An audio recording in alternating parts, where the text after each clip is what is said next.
Do Muslims worship the Kaaba?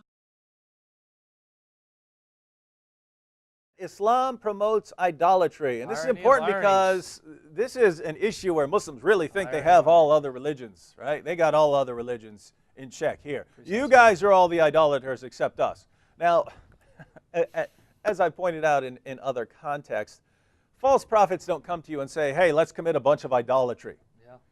They come to you and say, hey, let's bow down and show special reverence to this thing over here, but when we do it, it's not idolatry. Exactly. It's only when other people do this sort of thing that it's idolatry. Face the Kaaba, in which no Muslim will say that Allah's presence fills it in a unique way like the temple in Jerusalem. So they're bowing down to a empty, let's face it, Exactly. pagan temple. There's no record anywhere of this ever prior to the time of Muhammad being anything but a pagan temple. Exactly. That's it. There's no denying that. But notice what we said. False prophets don't come to you saying, hey, let's go commit a bunch of idolatry. Let's bow to that thing over there. But it's not idolatry. It's not idolatry when we bow to the same building that the pagans bowed down to. He thinks that Abraham didn't build the Kaaba because the Bible doesn't mention that. Well, then this is an argument from silence. According to the rules of logic, such an argument does not hold. It means that in reading your Bible, you are not aware that Abraham went and built the Kaaba. But we should look at other traditions and consider that and see if in fact Abraham did build the Kaaba, and this in fact is what is known from the Arabs, that he did. Now, Islamic tradition picks up here and says that Abraham did in fact go into Arabia, and he and his son Ishmael set up the foundation of what is now known as the Kaaba. It is a cubical structure, hence the name Kaaba in Arabic, which means a cube, which is basically a mosque, a house of worship for the worship of the one God. Mm-hmm. So is this the reason why Muslims go to Saudi Arabia and to Mecca in particular to perform the Hajj? Yes, because this is a very old house. It is referred to in the Quran as Al-Baytul Atiq. It's an ancient house which is set up for the worship of the one God. We know in the Gospels that Jesus, on whom be peace, entered the temple, and it is said that he upset the tables of the money changers, and he said that this house was dedicated as a house for the worship of the one God. Well, so too, this Kaaba in Mecca was dedicated as a place of worship for the one God, the unseen creator of the heavens and the earth. And every mosque in South Africa, they face north, because Mecca is to the north of South Africa. In the north, they're facing south. It's quite a queer arrangement, each facing the other. What actually happens is this, that the attention of the Muslim world converges onto one spot, Mecca, to symbolize the unity of the Muslim people, that they have a common direction of prayer, not that God is there. If in fact that Muslims are submitting themselves before the one true God, why are they going on a Hajj, which is one of the pillars of Islam? Why are they going to Mecca, and they're going to what's called the Kaaba? That word simply means the cube, and they're going around it 7 times. Why are they doing this? After all, that Kaaba was a place of idolatry, and it was. And every Muslim in the world will say to you right now that's watching or listening to the show is going, Amen, he's absolutely correct.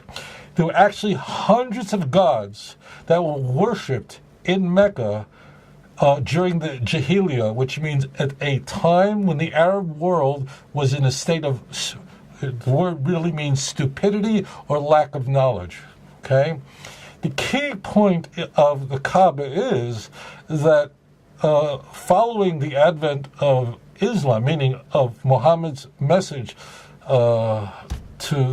to his constituents is, and it's really in Islamic tradition, I should correct that, following the teachings of the Quran, Muslims then took what was a place of idolatry and transformed it into a place where one God is worshipped. So therefore, every Muslim will say, of course the Kaaba was a place where hundreds of gods are worshipped. This is a very well-known part of the history of the pre-Islamic period of Mecca. Everyone knows that. Everyone knows that prior to the advent of Islam, Arabs in that region were burying their daughters alive. The first people to tell you that are Muslims. Jews might not want to say because we're afraid to insult them. A Muslim will go, that's true. So the key is that when Muslims go on a Hajj, which in the Islamic faith, every Muslim is required to do that if they're able to financially and physically. If they're able to, they're required once in their lifetime to go to Mecca on this Hajj. They're not going there worship a cube, worshiping the Kaaba, which means cube. They are worshiping one God, and they are shouting the name La ilaha illallah, that the Kaaba was a place of idol worship until the advent of Islam. And the people who are Muslims worship one God and they worship no other, and that is the most central creed of Islam. In fact, if you don't accept that there is one God and no other, and that God is Allah, and every Muslim believes that Abraham was a prophet of blessed memory. Every Muslim believes that Yitzhak was a prophet of blessed memory. Every Muslim believes that Yaakov was a prophet of blessed memory. Every one of them do. There are disputes among Muslims on fine points, but there is no such thing as a Muslim who does not believe in the Quran. Okay?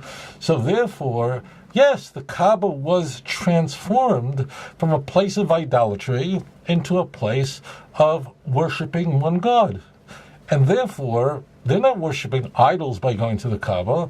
They're worshiping one God. And that's what they're expressing in their pilgrimage. So that's the answer to your question. Like, share, and subscribe to create awareness. We are also available on Facebook, Google+, Twitter, and Paltalk.